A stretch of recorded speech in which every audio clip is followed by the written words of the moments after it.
Alami gejala pendarahan otak, Indra Bekti sempat pingsan di toilet. Indra Bekti dikabarkan mengalami gejala pendarahan otak. Saat kejadian, Indra Bekti sedang siaran di salah satu stasiun radio, Rabu, tanggal 28 Desember tahun 2022. Kini, Indra Bekti telah dilarikan ke rumah sakit untuk menjalani perawatan.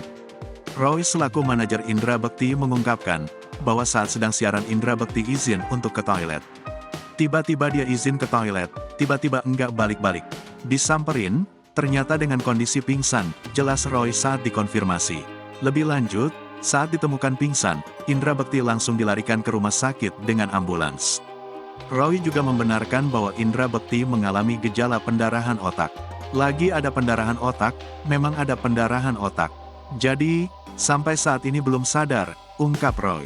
Sebelum hal ini terjadi, Roy menjelaskan bahwa Indra Bekti sudah mengalami sakit beberapa hari terakhir.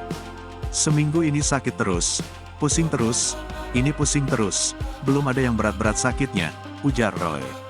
Cuma dia kan loyal terhadap pekerjaan.